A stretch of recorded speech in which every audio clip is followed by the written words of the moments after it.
Alright, so what's going on, guys? My name is Antonio, and this is the AAS, All Around Sports. I'm your host, Antonio Finucci. So, we know that the Seahawks just came off of a loss, but what's the problem with this Seahawks team, really? We're going to be going over on, what went wrong with the team during that game, and then also along with stuff that's, outside of that, on how defense has performed and how the offense has performed, and on how things are need to change. So, let's get this thing going. So, the Seahawks, I know I've looked at a few websites. About 53% of the Seattle fan base is panicking right now. And about 70 to 80% is right now nervous and panicking right now. So, and should be. They should be after that game. So, but it was a good game by the Niners. I gotta give some credit to them. But I'm gonna say this. When we've looked at the Seahawks offense, you can totally put the blame on Geno. I think from what we have seen from this offense, it needs to change. So I got something here with me on what they've scored, and then also what the defense has allowed since the Giants game. So since the Giants game, the Seahawks have scored 24, 13, 20, 24, 3, 29, 16, and 13 last night. So, the offense is not really getting anywhere right now. I mean, you got a good running game in Kenneth Walker and also Zach Charbonnet. And then you also have a good passing unit with Jackson Smith-Njigba, Jake Bobo, DK Metcalf, and Tyler Lockett. But they need to run a little bit more, because I've just had a feel that this team is much better when it comes to the run. So that's one of the problems. But I know a lot of people are pointing towards the defense for the blame on that. But let me go over some scores that they have allowed since the Giants game. They've allowed 3, 17, 10, 20, 37, 26, 17, and 31. So, the defense puts up a certain amount of points for the offense to be in contention. And the Niners were only allowed to 7 points the entire second half. Only 7. And it's the Niners. And I know lots of people are going to say that the defense was to blame, but you got to give the offense some credit. When you have an offense out there that's just constantly getting off the field, that is getting tired, that just gets 3 and out every time, that's not a lot of rest time for the defense. Because the defense has to go out there and get the plays done. I mean, you have example, like in the Browns-Steelers game. The defense of the Steelers only had 15 seconds of resting time. 15 seconds. Now, I know this is not Seahawks, but that's my point. The offense has to stay on the field longer. If the Seahawks are going to have any chance against any opponent, they need to be on the field more.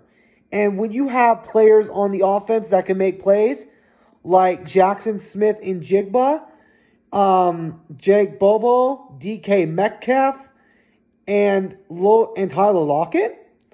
And then you have runners in Kenneth Walker, DJ Dallas, and loads of other guys. You gotta perform on that. So, this team either needs to fire someone, or they just need... you know what I think? It has to be the play calling, because we look at the Seahawks. They have done run, pass, pass, pass. Run, pass, pass. That's not going to work against a San Francisco 49ers defense, which we know on how tough their defense is. We know how tough their defense is. Excuse me, I'm shaking. Excuse my shaking. I am a little cold right now. But my point is, the offensive coordinator has to go. Shane Waldron, he's got to go. Because if the offense is not going to stay on the field, they have to fire the offensive coordinator. And I gotta say, part of it is Geno Smith, and part of it's the offensive coordinator.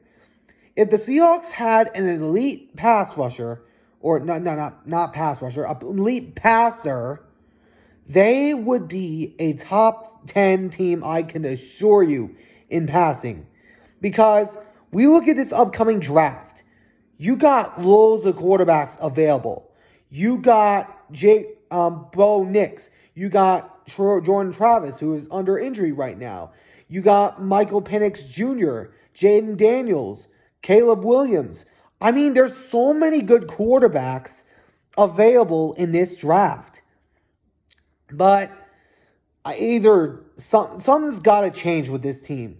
And I have a feeling it is the play calling going on by Shane Waldron because of the reasons I state. Like I said earlier, the scores that the Seahawks have scored since the Giants game: 24, 13, 20, 24, 3, 29, 16, and 13. That is not good if you're the offense. Meanwhile, the defense, they've looked good, allowing these points since the Giants game: 3, 17, 10, 20, 37, 26, 17, and 31. That defense has the capability to keep the offense in the game. But the problem is, the offense is just constantly getting off the field every single minute. And that means that the Seahawks, if they don't change anything on offense, they're not going to be a good team. So Shane Waldron has to get fired, and maybe a change at quarterback. I don't know.